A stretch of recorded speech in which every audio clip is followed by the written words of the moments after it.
A very good day to you. I'm Howard Feldman. This is the Synthesis podcast. Each week, a couple of times a week actually, we chat to various personalities, some in business, some in tech, some in politics, and some in medical. This morning, we are joined by Pavlo Phitidis. And of course, you would know him. You'd know him from 702. You'd know him from some of his books that he's written. In fact, has just released Reset, Rebuild, and Reignite, which is a phenomenal and interesting read. And what I found fascinating about it is that it talks about crisis being very relevant to all of us in terms of COVID-19, but it doesn't really need to be, because crises are going to hit businesses in one way or another. So we had best be prepared. And one of the things he says in the book is that it hardly matters what the crisis is. What matters is how you deal with it. Pavlo, a very good day to you. Thanks for taking the time to chat to us. Absolute pleasure, Howard. Nice to join you. Hello to everyone who's listening, seeing, and engaging with us. So let's just talk about that. Can every business anticipate a crisis? No, absolutely not. Absolutely not. Who anticipated COVID?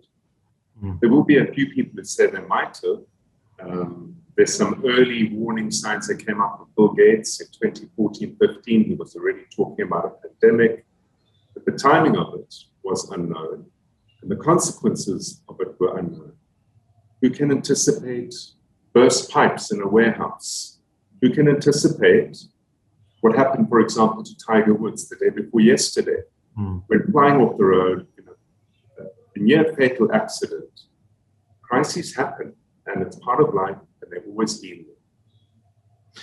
So we can't anticipate the specifics around a crisis.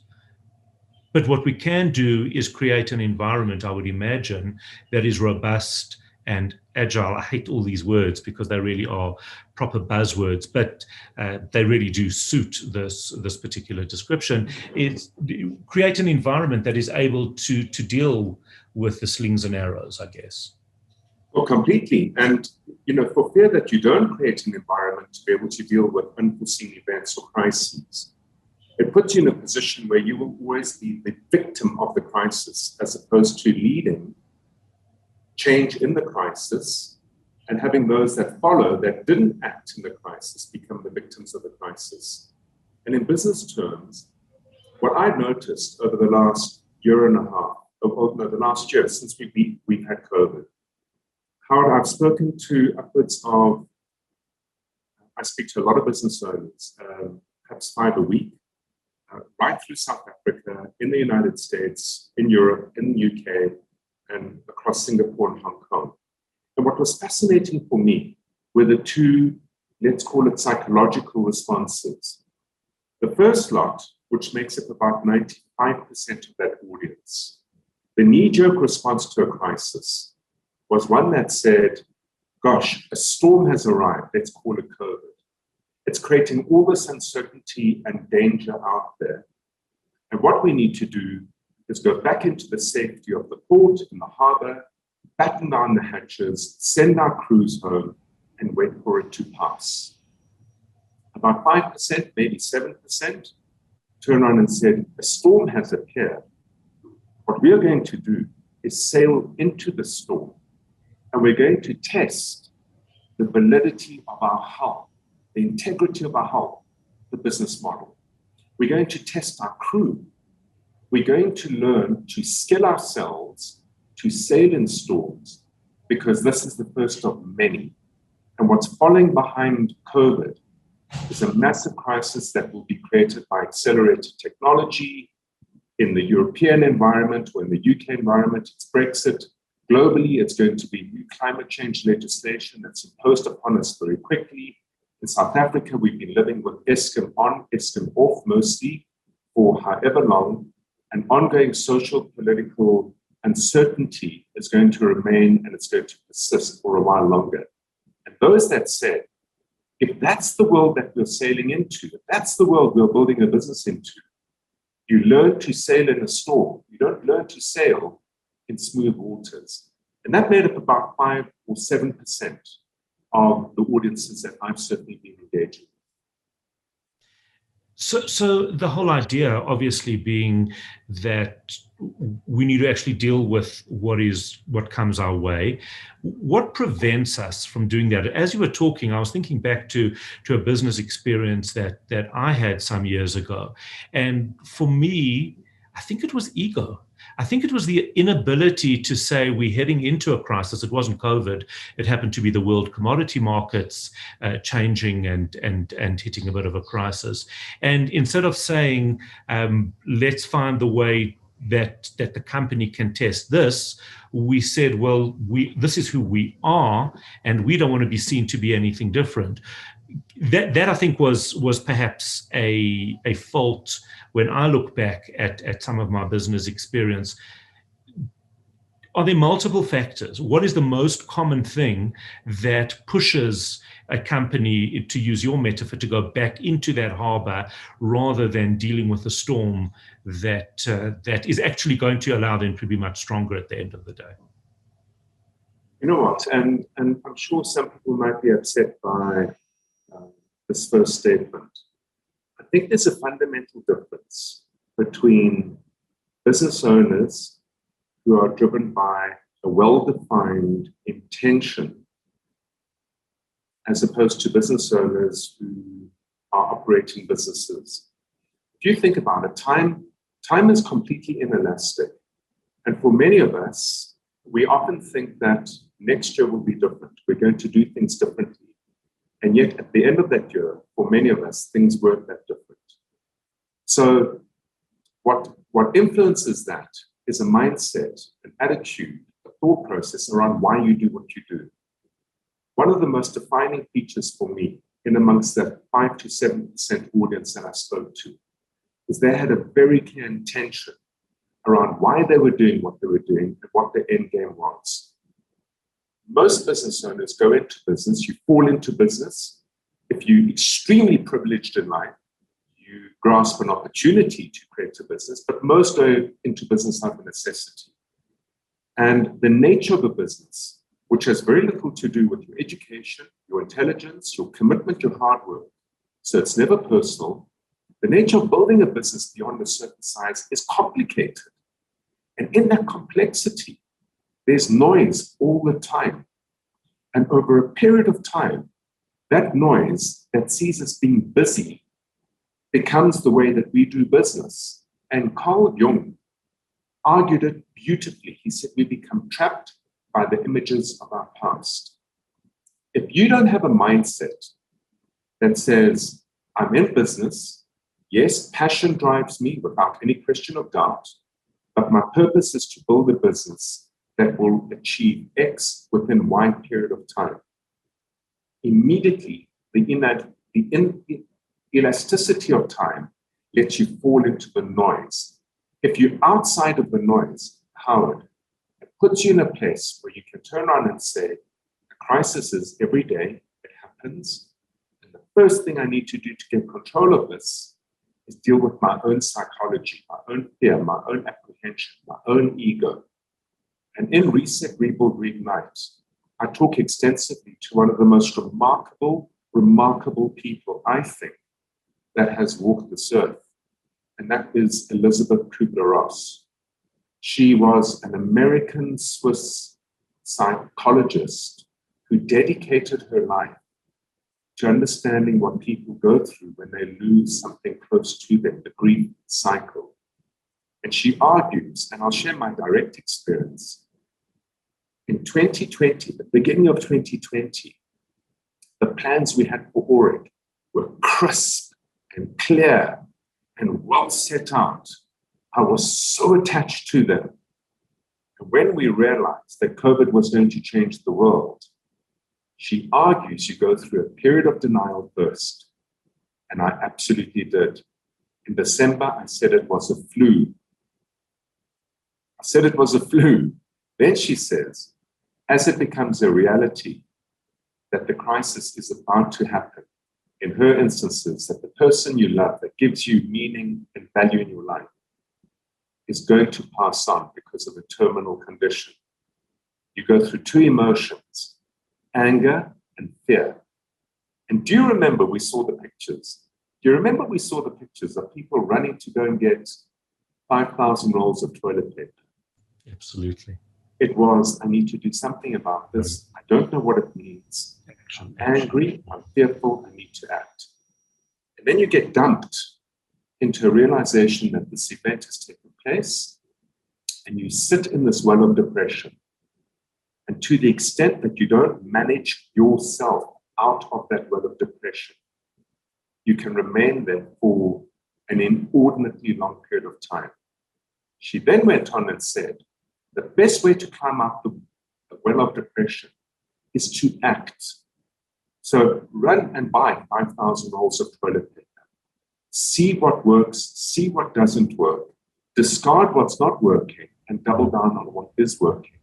And through that, you find a new path, a new meaning, a new value, and a new sense of self on the other side of the crisis. It is no different to anyone leading a business. As a business owner, we're deeply attached to what we do. It gives us meaning, it gives us value, it gives us economy and income, it gives us status, it gives us whatever it is. And a crisis threatens the existence of it. If you're not familiar with the Kubler-Ross change curve, well, then how else do you manage yourself to the other side? Positive action, inspired action, to get out the crisis and use it to your advantage, as opposed to becoming a victim of it. So how did you do that? How did you get out of the denial, the anger, the depression? So, look, I've had to face a significant number of crises over time, given the work I do. In many instances, I work with businesses that are struggling through certain challenges that they might have, and I've become familiar with the nature of crisis. Secondly, I've deliberately gone and educated myself around my own psychology. I made a deep, deep, deep investment into understanding Jung, into reading the Kabbalah, which I found inordinately useful. It keeps me future focused. In reading through the Upanishads, which are ancient mystical texts that emerge out of India, that talk about the state of your psyche, and when you're in a depression, how to act in order to emerge from it. And I use those tools. And the way that I use those tools, and I remember it so clearly, I got a phone call from 2 clients that we have in Hong Kong. And they said, Pablo, we're in trouble. I said, why? This is December. I said, listen, this flu seems to be a lot more serious than just being a flu. And there's talk of us being locked down as Wuhan's been locked down. And I kept the conversations going and suddenly realized that this was going to come through from the east to the west. And how do I remember? I remember the anger I felt. I was furious because I could see our 2020 action plan unraveling around us. And for a period of a day or two, I went through the phase of anger, not fear, but anger. I then fell into a depression for at least 3 minutes and very quickly acted to get onto the other side of it. And it led to a complete transformation as to how we went about doing our business, which we then transferred across to about 550 business owners that we work with across 3 territories. We created the Reset, Rebuild, Reignite strategy. And what it does is it takes you out of your head and into your body to act, because the physical action immediately allows you to find your truth. You only find truth in action. You don't find it intellectually through thought. You have to act when you don't know. And when you don't know and you act, in the moment of acting, you see what's working, you see what's not, you do more of what's working, you discard what's not. And it led to a complete transformation of certainly our business and for most of our clients. Let me tell you something interesting. You know what the word crisis means? It's an ancient Greek word, and it's spelled Krisis, crisis. It means a change in the state of health. That's interesting. Wow. And I read that we don't know that, or certainly I didn't know that. Yeah, no, it was fascinating, and it was so telling because immediately now it depersonalizes it. It makes it objective. You see, and I read a fantastic book called The Technology Trap, and it's a book that looks at technology going back 10,000 years, ever since we more or less started to function as Homo sapiens. And it spoke about the various technologies, and it spoke about the crises created by these technologies. And what became very evident to me is that those that recognize what the word crisis means, a change in the state of health or a change in the status quo, if you're operating a small or a medium-sized business and you have built the business smartly and resiliently, in other words, you have the ability to respond quickly, it puts you in the forefront of capitalizing on the change in the status quo to become relevant quicker, faster, and more meaningfully to the clients and customers you serve. And you know what's going to happen 2 years from now? People are going to reflect back and say, gosh, COVID changed the way we work. Absolutely. No, it absolutely did not. It's the 5 to 7% that sailed into that storm, figured out how to do things differently, that set new operating standards and expectations and needs and wants and desires in their industries and their sectors that the others then had to respond and turn to much later down the line. You know, Pavlo, I was interviewing a number of kids on my radio show who had just finished matric, and they had done exceptionally well. And of course, it's part of what we do, and you try and understand what the secret sauce was and how they managed. And I kind of asked the same question in different ways of all of them at different times. And I asked them what it was like, obviously, to write matric and to be going through this process in 2020 with COVID. And they all answered the same thing in different ways. And I was blown away by it. The answer because it's so liberating, the answer that they gave me was, well, we didn't know any different. This was the first time we wrote matric. We can't compare it to another matric. And what I thought, it was so interesting that there's such an important lesson there, is that they weren't holding on to everything, as you've said, on that boat that they needed to, how they needed to be. They actually went through it for the first time and without any pre-set notions, and they actually did extremely well as a result of it. And I thought that's got to be a lesson for us. And it's a lesson that's been taught now for 6,000 years. In martial arts, specifically in Zen form martial arts, so Japanese martial arts, Chinese martial arts, there's a wonderful expression called shoshin. And what shoshin means, it means beginner's mind. It argues, if every day you can approach every day with the beginner's mind, you will see things that you never saw before that will enhance and improve the capabilities you've developed to date.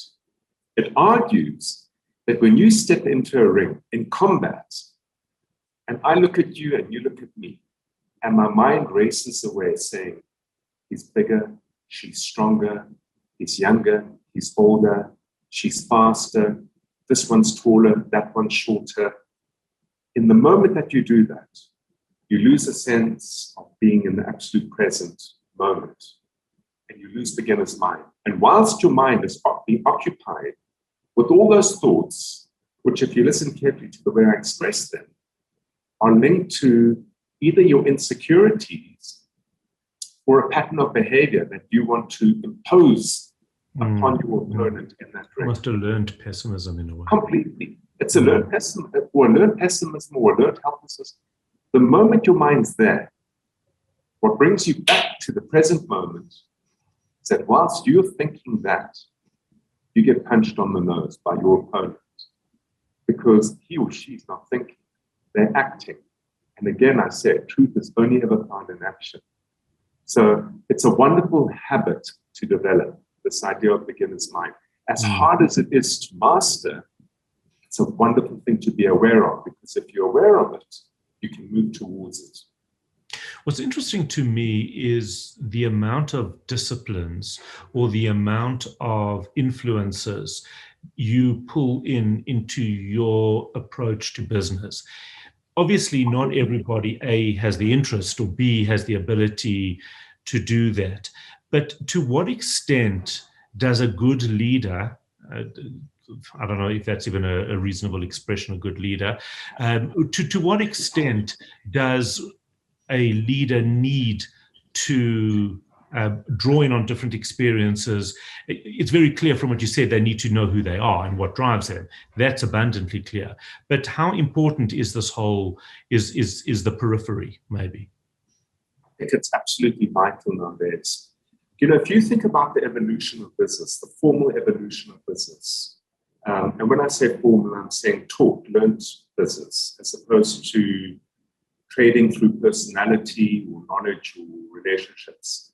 If we go right back to more or less 1772, 1773, Ralph Waldo Emerson, one of the founding fathers of the United States, turned around and quipped, if you build a better mousetrap, the world will be to path to your door.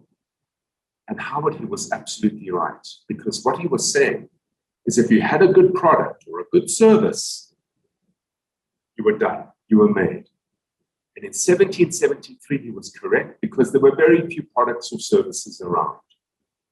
So the idea of building a good product or designing a good service should be what gets you out there, what gives you success, and what yields a good return, has been argued ad nauseum since 1773. When you look at most businesses' websites, the first thing they flash at you are the features of their product or service. The product-centric mindset's there.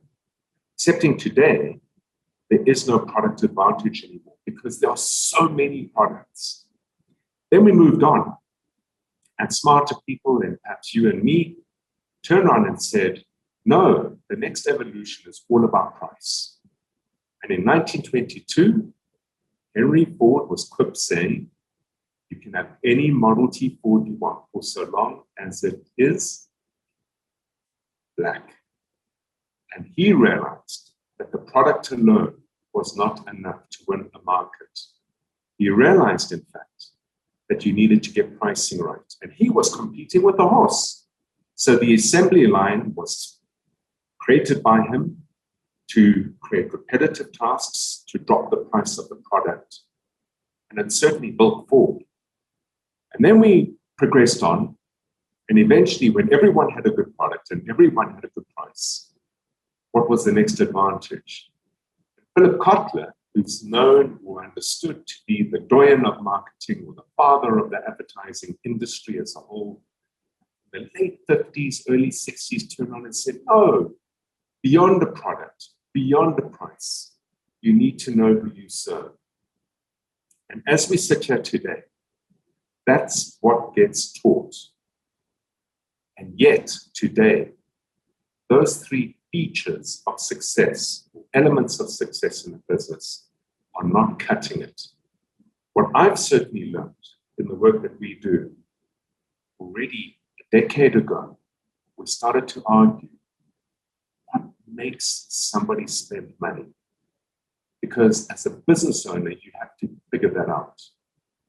If you know who you serve and you're not trying to be everything to everyone, you already have a massive advantage. Because if you know who you serve, you can learn what problem they have that they're looking to have solved. You and I only spend money to get a problem solved. If you think about it in its purest form. And 10 years ago, we started to argue this position very strongly. The way to get ahead of the rest, be very clear who you serve, make sure there's consistency in the definition of who you serve, and understand the problem you solve for them. And then about 6-7 years ago, that was not enough either. We then understood that the way your customer or client wants to learn about you, wants to be engaged by you, and wants to be solved by you. In other words, the experience is what sets the winners from the rest. And if you think about what that means, it means you need to have a profound understanding of socio-political activity, which drives all of our behavior and emotion. You need to have a good understanding of the economics of a country, which impacts the way that we behave and the way that we feel about our lives.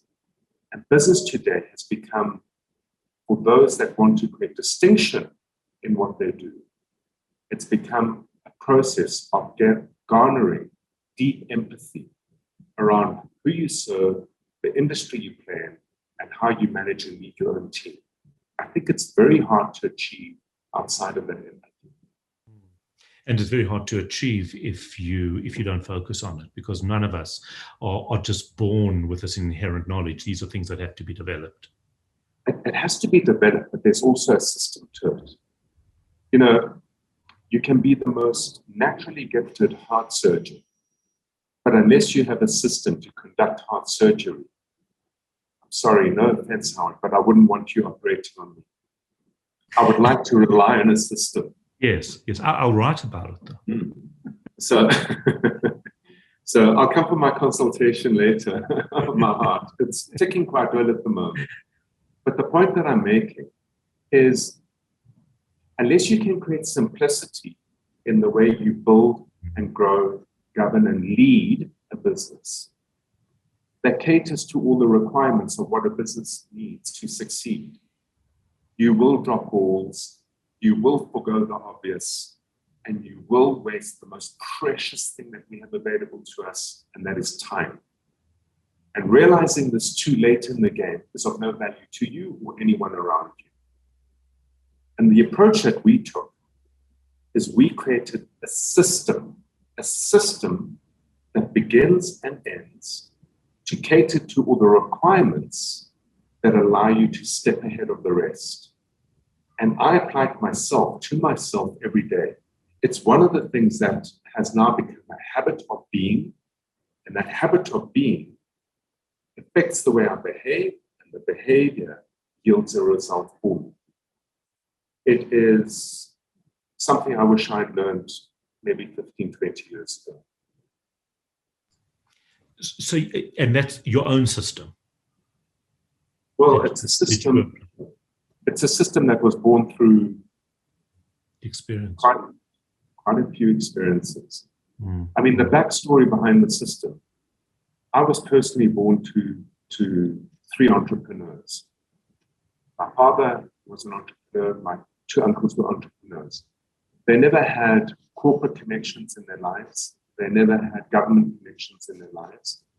And they had to create income for their families. So they went into business. And how the amazing thing is, they must have read a book called The American Dream, because the American dream seems to be this fiction that if you start a business, you apply yourself to it, you work hard, you stay committed to it, you care for those around you, you make the sacrifices, you make the investments, you're going to emerge with a very successful outcome. Yet 94.6% of businesses started globally fail to sell. And ironically, when I looked at the three of them, they generated income, they did well by their families. The one worked until he was 88 years of age. The other until he was 84 years of age. And if it weren't for an intervention with my father, he would have had a similar fate.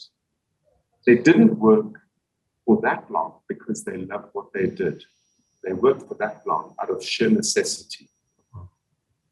And to me, this idea that hard work, commitment, dedication is enough to crack it is absolutely not true. There really is a system to yield an outcome that, yes, gives you good income, but beyond that, puts you in a position where you are not the source of the income. And the architecture, the system of the business is independent of you to generate income and therefore can be sold to yield your capital gain, the reward for the years of sacrifice. It's not taught effectively at university because I studied and I applied my studies and it did not yield the results. It's an artisanal process rather than an academic process. And we are not given that system until very later on we discover it, perhaps by chance. Mm-hmm. Unfortunately, we are basically out of time, but your book, Reset, Rebuild, Reignite, it's got a lot of this wisdom in it, doesn't it? It does, but it's fundamentally artisanal and practical. Right, which is so important, because I think many of us feel it's a business book, maybe it's going to be a little bit scary, but in fact the book deals with very, very practical, very readable, very relatable to everybody who's in business in one form or another. I do encourage everybody to go and get the book. It's available pretty much everywhere, exclusive books and the rest. You can order it online as well. It is well worth the read. Pavlo Phitidis, thank you for taking the time to speak to us, for sharing some of your very real experiences and a lot of your wisdom. Thank you so much for having me, Howard. It was a pleasure speaking with you. Nice speaking to you. We certainly will request chatting to Pavlo once again.